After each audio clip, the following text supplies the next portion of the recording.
ഞാൻ പറഞ്ഞില്ലേ, കൂടുതൽ ഗൗരവമുള്ള വിഷയം അതാണ്. അതായത് ഒരു PR ഏജൻസി ഒരു ജില്ല കേന്ദ്രീകരിച്ച് ദേശവിരുദ്ധ പ്രവർത്തനങ്ങൾ നടക്കുന്നു എന്ന് പറഞ്ഞ് ക്യാമ്പയിൻ ചെയ്യാൻ, അതും ദേശീയ തലത്തിൽ അത്തരത്തിലുള്ളൊരു ക്യാമ്പയിൻ അഴിച്ചുവിടാൻ ശ്രമിച്ചത്, അത് ചെറിയ കാര്യമല്ല, ഒറ്റപ്പെട്ട കാര്യമല്ല.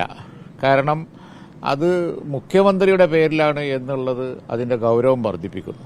കാരണം മുഖ്യമന്ത്രി ശ്രദ്ധിക്കാതെയാണ് എന്നാണ് അദ്ദേഹത്തിൻ്റെ വിശദീകരണം എന്നുണ്ടെങ്കിൽ അതിൻ്റെ വിഷയം ഒന്നും കൂടി വർദ്ധിക്കുകയാണ് ഗൗരവം. ആരാണ് ഇതിൻ്റെ പിന്നിൽ? അതായത് ഒരു PR ഏജൻസി അഭിമുഖത്തിൻ്റെ കൂടെ ഇതും കൂടി കൂട്ടിച്ചേർത്തു, ഇതും കൂടി തിരികെ കയറ്റി എന്നാണല്ലോ മനസ്സിലാക്കേണ്ടത്. അത് അബദ്ധമല്ലല്ലോ, അത് സ്ലിപ്പ് ഓഫ് ടങ്ക് അല്ല, അബദ്ധമല്ല, ഒന്നുമല്ല. ചെയ്തത് എന്താണ്? ഒരു ചെറിയ കാര്യമല്ല.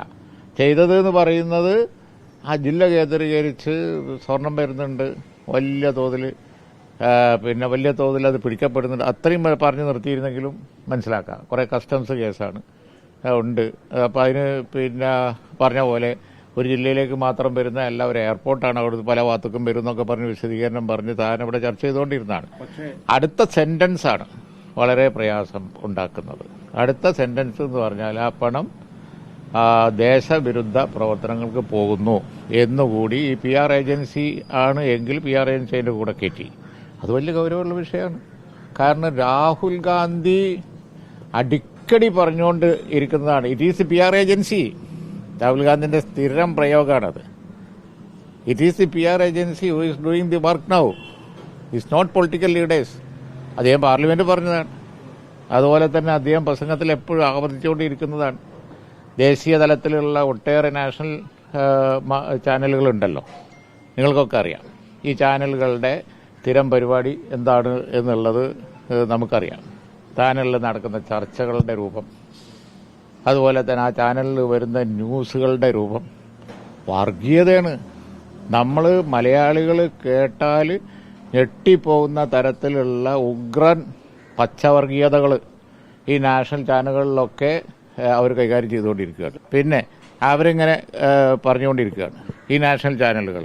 ആ നാഷണൽ ചാനലുകൾ അങ്ങനെ പറഞ്ഞുകൊണ്ടിരിക്കുന്ന അതിൻ്റെ കാരണം എന്ന് പറയുന്നത് 90% ചാനലുകളിൽ ഒരേ രീതിയിൽ വർഗീയത പ്രചരിപ്പിക്കുന്നുണ്ട് ഇന്ത്യ രാജ്യത്ത്. ഓരോ തെരഞ്ഞെടുപ്പ് വരുമ്പോഴും മുമ്പും ഓരോ സ്റ്റേറ്റിൽ ഇപ്പോൾ ഹരിയാന, മഹാരാഷ്ട്ര ഒക്കെ തെരഞ്ഞെടുപ്പ് നടക്കാൻ പോവുകയാണ്. ഇപ്പോഴും അത് തുടർന്നുകൊണ്ടിരിക്കുകയാണ്. കിട്ടിയ ഇഷ്യൂസ് മുഴുവൻ, സെൻസിറ്റീവായിട്ടുള്ള കിട്ടിയ ഇഷ്യൂസ് മുഴുവൻ, അതിലൊന്ന് കേരളം ആണ് ടാർഗറ്റഡ് സ്റ്റേറ്റ്. ഈ നാഷണൽ ഏജൻസികളുടെ മുഴുവൻ പ്രധാനപ്പെട്ട ഒരു ടാർഗറ്റഡ് സ്റ്റേറ്റാണ് കേരളം. അപ്പോൾ അവർ PR ഏജൻസിനെ വെച്ച് ആണ് ഈ പണി ചെയ്യുന്നത് എന്നുള്ളത് കൊണ്ട് ഇവിടെയും ആ PR ഏജൻസി രംഗപ്രവേശം ചെയ്തിരിക്കുന്നു.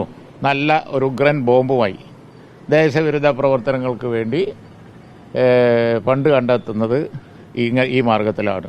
കേരളമാണ് അതിൻ്റെ ഹെഡ്ക്വാർട്ടേഴ്സ് എന്നാണ് മറ്റൊരു പറഞ്ഞുകൊണ്ടിരിക്കുന്നത്. അപ്പോൾ അതിന് വളം വെച്ച് കൊടുക്കുന്ന രീതിയിൽ മുഖ്യമന്ത്രിയെ മിസ്കോട്ട് ചെയ്തിട്ട് അല്ലെങ്കിൽ കോട്ട് ചെയ്തിട്ട് അത് വിശദീകരിക്കേണ്ടത് മുഖ്യമന്ത്രിയാണ്, മുഖ്യമന്ത്രിയുടെ ഓഫീസാണ്. അങ്ങനെ പറഞ്ഞു എന്നുള്ളത് ഗൗരവമുള്ള സംഗതിയാണ്. അത് PR ഏജൻസിക്ക് പറ്റിയ ഒരു തെറ്റാണ്.